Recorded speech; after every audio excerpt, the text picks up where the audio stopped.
వరుసపెట్టి బీజేపీలో జాయిన్ అవుతున్నారు. 12 మందో 13 మందో మాజీ ఎమ్మెల్యేలు రెడీగా ఉన్నారు బీజేపీలో జాయిన్ అవ్వటానికి. ఇలా రకరకాల వార్తలు ఇవాళ అన్ని పేపర్లలో వచ్చాయి కాబట్టి బీఆర్ఎస్ పార్టీలో ఏం జరిగిందని వీళ్ళందరూ వెళ్తున్నారు అనే దానికోసం రకరకాల కారణాలు చెప్తున్నారు. అంటే ఆ పార్టీ పని అయిపోయిందని ఒకళ్ళు, లేకపోతే వాళ్ళకే కవిత గారికి కేటీఆర్ గారికి మధ్య విభేదాలు ఉండబట్టి పార్టీ భవిష్యత్తు ప్రశ్నార్థకంలో ఉంది. దాంతో మా భవిష్యత్తు ఏంటనే తెలియలే గందరగోళంలో వేరే మార్గాలు ఎత్తుకుంటున్నారు అని, లేకపోతే ఆ పార్టీ నాయకులపైన కేసులని విచారణలని ఇవన్నీ ఏవో జరుగుతున్నాయి కాబట్టి, లేదు అధికారం లేదు కాబట్టి, ఇలా రకరకాలవన్నీ కూడా చర్చలు వస్తున్న పరిస్థితుల్లో గెలిచిన ఎమ్మెల్యేలు కానివ్వండి, ఇలా మాజీ ఎమ్మెల్యేలు కానీ పార్టీ మారటానికి ముఖ్య కారణాలు ఏమై ఉండొచ్చు అనుకుంటున్నారు? ఏం జరగబోతుంది? నిజంగానే బీజేపీలో జాయిన్ అవుతే పరిస్థితులు ఎలా ఉండొచ్చు? ఇక్కడ ఇంతకుముందు మిత్రులందరూ మాట్లాడినట్టు ఏ పార్టీ తీసుకున్నా కానీ ఏముంది గర్వకారణం అన్నట్టు నైతిక విలువలకు తిలోదకాలు ఇచ్చారు లీడర్స్ అందరూ కలిసి కూడా. అంటే ఇప్పుడు అది ఇంకా కొంచెం అంటే జనాలలో మర్చిపోయినటువంటి దాన్ని రగిలిస్తున్నారు. సో వీళ్ళకి ఎక్కడ కూడా నిజంగా ఇప్పటిదాకా మీరు ఏదైతే టాపిక్ బాలరాజు గారు చెప్తున్నారో, సరే 2 సార్లు ఎమ్మెల్యేగా అవకాశం ఇచ్చినా, ఒకసారి ఎంపీగా అవకాశం ఇచ్చినా, కష్టపడితేనే ఎవరైనా ప్రజాదరణ ఉంటేనే గెలవడానికి అవకాశం ఉంటుంది. అది పార్టీ పరంగా కొంత పర్సెంటేజ్ అనుకున్నా, వ్యక్తిగతంగా ఇంతో అంతో ఇమేజ్ ఉంటేనే అవకాశం వస్తుంది, గెలుస్తారు. సో గెలిచిన తర్వాత ప్రజలకు ఎట్లాగో సేవ చేయాలి కనుక ఒక ఎమ్మెల్యే స్థాయిలో ఖచ్చితంగా సేవ చేయాల్సిందే. ప్రతి ఒక్కరు కూడా చేసేది కూడా అదే. సరే నేను సేవ చేసిన అంటే అవకాశమే లేకపోతే సేవ లేదు. సేవ ఉంది కనుకనే అవకాశం వచ్చింది. అంటే ఇత్తు ముందా చెట్టు ముందా అంటే పార్టీ ముందా వ్యక్తి ముందా అంటే వ్యక్తి ఉంటేనే పార్టీ ఉంది, పార్టీ ఉంటేనే వ్యక్తి గెలుస్తున్నాడు. సో అట్లా కొంత అవకాశం వచ్చింది, ప్రజలకు సేవ చేసారు, నిరూపించుకున్నారు. సరే మీ యొక్క ప్రవర్తన లేకపోతే పార్టీ యొక్క సిద్ధాంతాలు నచ్చకుండా మీరు ఓడిపోయి ఉంటారు. కానీ నిజానికి కూడా ఏ లీడర్ అయినా కానీ ఏ పార్టీ కష్టాలలో ఉన్నప్పుడు వదిలేసినప్పుడు ఆ యొక్క పార్టీ నిజంగా కూడా మీరు పదవులు అనుభవించినప్పుడు, పదవులు వచ్చినప్పుడు పెదవులు మూసుకున్నారు. కానీ పదవులు పోగానే పెదవులు విరిచేసి పక్కదారులు చూసుకుంటే, అంటే ఒక తల్లిదండ్రిగా ఒక ప్రేమ మనం ఏదైతే ఉంటామో, కోపపడతారు ఒక సందర్భం వచ్చినప్పుడు. సరే ఏ కుటుంబంలోనైనా ప్రతి పార్టీలో కూడా ప్రతి దాంట్లో చిచ్చు అనేది ఉంటుంది. అది దాన్ని సాకుగా చూపించి మనం పక్క పార్టీలకు పోవడం అనేది, అందులో మన రేపు భవిష్యత్తులో కూడా ఇంకొక 5 సంవత్సరాల తర్వాత అందులో కూడా అదే విషయం జరిగితే మళ్ళీ ఇంకో పార్టీ చూసుకుంటారు. అంటే ఒక స్థిరత్వం అనేది ఉండదు ఒక మనిషికి.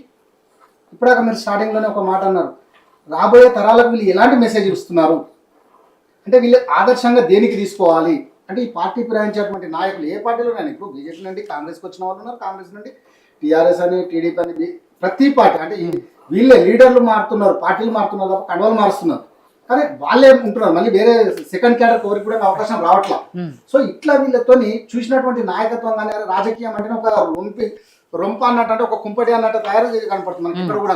ఆ మురికి కుంపలో మనం ఎందుకు పోవాలి, మన పిల్లల్ని ఎందుకు అందులో ఇన్వాల్వ్ చేయాలన్నటువంటి పెద్దవాళ్ళు మామూలుగా బీటెక్ చదువుకున్నటువంటి ఇంజనీర్ కానీ, ఒక డాక్టర్ కానీ, ఒక ఐఏఎస్ ఆఫీసర్ కావాలనుకున్నా ఒక మంచి రాజకీయ నాయకుని అవుదాము అంటే ఆదర్శంగా నిలబడేటువంటి నాయకులు ఎక్కడ కూడా భూతార్థం పెట్టి వెతికినా కానీ కనపడే పరిస్థితి మనకు కనపడట్లేదు. సో అట్లా వీళ్ళు ఎంతసేపు ఏంటంటే మాజీలు కాగానే రాజీ పడుతున్నారు ఎక్కడికక్కడ.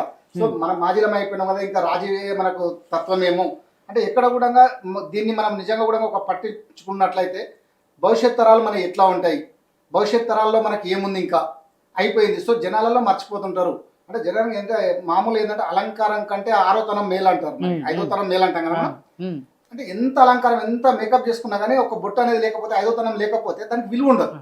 సో మీరు ఎంతసేపు రాజీలు అయితే మాత్రం మాజీలైనంత మాత్రం రాజీ పడితే భవిష్యత్తు ఉండదు కదా. ఎందుకంటే ప్రజలు మిమ్మల్ని నమ్మి ఓట్లేసి మిమ్మల్ని అధికారం మాజీ అన్న పదాన్ని జీర్ణించుకోలేకపోతున్నారు. అదే కదా, అందుకే అంటే దాని మాజీని మార్పు చేయడానికి కోసమే పక్క పార్టీలు వెతుక్కుంటూ అధికారం కోసం దహార్ చేస్తున్నారని చెప్పేసి అయితే ఒకటి అర్థమవుతుంది ఏ పార్టీని తీసుకున్నారని. సో ఇట్లాంటి వాళ్ళతో మనకు కొంత పార్టీలు అప్పటికప్పుడు లబ్ధి పొందినాయి. ఇంతకుముందు పెద్దలు చెప్పారు, ప్రేమ్ గాంధీ గారు ఏంటంటే టీఆర్ఎస్ ఉన్నప్పుడు కాంగ్రెస్ పార్టీలో ఉన్నటువంటి సిఎల్పీనే విలీనం చేసుకోవడానికి ప్రయత్నం చేసింది. సో తదనంతరం మన రేవంత్ రెడ్డి గారు వచ్చిన తర్వాత కూడా మీరు ఏది ఈ కాకి వద్ద ఈ గోడ మీద కాకిని మేము మా గోడ మీద రానియమని చెప్పి. సో ఎవరు చేసినా కానీ అదే లాస్ట్ చెప్పేటప్పుడు చెప్తున్నారు, కానీ చేసేసరికి అంటే ఎక్కడైతే ఇంప్లిమెంట్ చేయాల్సి వస్తుందో అక్కడికి వచ్చేసరికి మాత్రం అందరూ కూడా నిర్వీర్యం అయిపోతున్నారు. అంటే చెప్పేది శ్రీరంగ నీతులు చేరేది ఇంకేదో అంటారు కదా, ఆ విధంగా ప్రతి పార్టీ కూడా చెప్పడానికి మాత్రం చాలా బాగా చెప్తున్నారు. చివరికి వచ్చేసరికి మాత్రం మళ్ళీ అదే చేస్తున్నారు. ఏమనంటే రాజకీయం చేయడానికి ఇంత విలువలు దిగజారాల్సిన అవసరం కూడా లేదని మాత్రం మనం స్పష్టంగా చెప్పొచ్చు. భవిష్యత్ తరాలకు నిజంగా కూడా మీరు ఒక లీడర్ అన్నప్పుడు చచ్చినా బతికినా ఫలాన్ వ్యక్తి ఈ విధంగా మనం బతకాలి, ఈ విధంగా ఒక నాయకునిలాగా మనం ఆదర్శంగా ఉండాలి అని చెప్పేసి ఒక అబ్దుల్ కలాం గారు ఉన్నారు, ఏ స్థాయి నుంచి వచ్చారో మనం చూసినాం. ఒక లాల్ బహదూర్ శాస్త్రి గారు ఉన్నారు, ఒక చిన్న ఇన్సిడెంట్కి రాజీనామా చేసి అంటే ఇట్లా ఉండాలి అని చెప్పుకోవడానికి మన పేరు అనేది భవిష్యత్ తరాలు మన పిల్లలకు కాదు మన ప్రజలకు కూడా ఇవ్వాల్సిన బాధ్యత ఏ నాయకుని మీదనైనా ఉంటుంది. సో ఇక్కడ కూర్చున్నటువంటి పెద్దలైనా సరే మిగతా వాళ్ళు కూడా నాయకులు ఈరోజు ఏదో వచ్చేసినాం కదా ఇంకా మనం అయిపోయింది మన తరం కాకుండా భవిష్యత్ తరాలకు ఇస్తే బాగుంటుంది. ఇంతకుముందు పెద్దలు చెప్పారు ఆర్ఎస్ ప్రవీణ్ కుమార్ గారు ఏదైతే వస్తున్నారో వారిని వినండి. అంటే ఇక్కడ మనం ఇంకొక అంశం కూడా తీసుకున్నట్లయితే అచ్చంపేట నియోజకవర్గం ఎస్సీ నియోజకవర్గం అయినప్పటికీ రిజర్వ్డ్ నియోజకవర్గం అయినప్పటికీ కూడా ఇక్కడ ఆర్ఎస్ ప్రవీణ్ కుమార్ గారు బీఆర్ఎస్ లో పార్టీలో జాయిన్ అయిన తర్వాత చురుకుగా ప్రవర్తిస్తున్నారు. సో వీరి యొక్క రేపు పోటీతత్వం ఏర్పడుతుందేమో, రేపు నాకు అవకాశం రాదేమో, ఎందుకంటే ఆర్ఎస్ ప్రవీణ్ కుమార్ గారు కేసీఆర్ దగ్గరగా ఉంటున్నారు. సో దానివల్లనే నాకేమైనా అవకాశం ఉంటుందని చెప్పి ఆలోచన కూడా ఉండొచ్చు. ఎందుకంటే బాలరాజు గారికి సేమ్ నియోజకవర్గం కనుక రేపు అవకాశం వస్తే నాకు మళ్ళీ బీఆర్ఎస్ నుంచి అవకాశం రాదు. సో బీజేపీ నుంచి కొంత అవకాశం ఉంది. అది కూడా ఏంటంటే నేషనల్ పార్టీ మనకు అధికారంలో ఉంది, కేంద్రంలో ఉంది. కేంద్రం నుంచి నేనైతే కొంత నాయకత్వం వహించగలుగుతాను. బాలరాజు గారు మాట్లాడుతూ కూడా కేంద్ర పార్టీలో ఉంటే ఇంకా కొంచెం సమస్య చేయడానికి నాకు అవకాశం ఉంటుందని కూడా ఒక మీడియాలో చెప్పారు.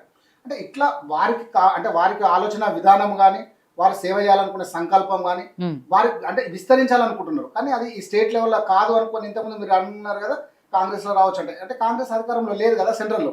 సో కాంగ్రెస్ లో పోవడానికి స్టేట్ వైడ్ గా అనుకుంటే ఖచ్చితంగా మీరు అన్నట్టు కాంగ్రెస్ పార్టీలో జాయిన్ అవుతానని చెప్పేవారు. కానీ నేను సెంట్రల్ వైజ్ గా చేయాలనుకుంటున్నా అని చెప్పాను, కేంద్రం వైజ్ గా.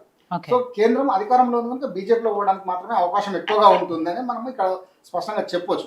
కానీ ఇంకొక విషయం ఏంటంటే వీళ్ళు ఎంతసేపు ఈ 10 మంది ఎమ్మెల్యేలు అయినప్పటికీ కూడా వీళ్ళు గోడ మీద పిల్లులాగా అంటే ఇప్పుడు సుప్రీంకోర్టు ఆజ్ఞాపించడం మాత్రం కొన్ని ఆర్డర్స్ వచ్చినప్పుడు లేదా మేము ఇంకా కండవాలు కప్పుకోలేదు జస్ట్ ఫోటో దిగి వచ్చినాము ముఖ్యమంత్రి గారిని కలిసి వచ్చినామని చెప్తున్నారు. కానీ అది చెప్పడానికి కూడా వాళ్ళకి ధైర్యం సరిపోవట్లేదు ఎక్కడ కూడా. కనీసం మేము పోయినామని ఎందుకు బాహాటంగా చెప్పుకోలేకపోతున్నారు? కనీసం అంటే ప్రజల్లో మీరు నమ్మకాన్ని ఎందుకు కల్పించలేకపోతున్నారు? ఇదే బాలరాజు గారు నిన్న మాట్లాడినప్పుడు నేను ప్రజలతో అందరితో చర్చించిన తర్వాత తీసుకోవాల్సిన నిర్ణయం పార్టీ రిజైన్ చేయాల్సింది, కానీ నేను అందరితో సంప్రదించలేకపోయినా అని చెప్తున్నారు. ఇప్పుడు ఏ పార్టీలో జాయిన్ కావాలనేది మాత్రం చర్చిస్తా ఉంటున్నాం. అంటే మీరు ముందు చేయండి, తర్వాత చేయడం వల్ల ఉపయోగం ఏముంది? అంటే ప్రజలే మాకు శిరోధార్యం అనుకున్నప్పుడు ప్రజలని మీరు ఎందుకు తీసుకోలేకపోతున్నారు? అంటే ఏ నాయకుడైనా తన వ్యక్తిగత స్వార్థం కోసం మాత్రం పార్టీలు మారుతున్నారు. తర్వాత మా నియోజకవర్గం అభివృద్ధి కోసం, నా ప్రజల అభివృద్ధి కోసం, కార్యకర్తల అభిష్టం మేరకు ఎంతమంది కార్యకర్తలు ప్రతి నియోజకవర్గంలో కొన్ని లక్షల మంది కార్యకర్తలు ఉంటారు. మరి ఏ కార్యకర్త కనీసంలో 10,000 మంది 5,000 మంది కార్యకర్తలు మీరు ఎందుకు పెట్టట్లేదు?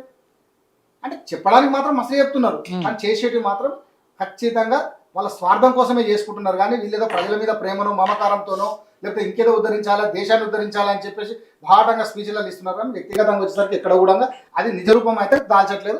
అందులో భాగమే ఇది కూడా మనం చెప్పొచ్చు కదా. రామూర్తి గారు చేసిన పాపం చెప్పుకుంటే పోతుంది అంటున్నారు. అట్లే గతంలో బీఆర్ఎస్ పార్టీ అధికారంలో ఉన్నప్పుడు ఇందాక ప్రేమ్ గారు అన్నట్టు మెజారిటీ ఉన్నా కూడా సరైన స్థాన సంఖ్య ఉన్నప్పటికీ కూడా కాంగ్రెస్ పార్టీ నాయకులు కానివ్వండి, తెలుగుదేశం పార్టీ నాయకులు కానివ్వండి, ఇతర పార్టీ నాయకులందరినీ కూడా విలీనం చేసుకోవడం, సిఎల్పితో సహా అన్ని విలీనం చేసుకోవటము బీఆర్ఎస్ పార్టీ గతంలో చేసిన తప్పుదాలు.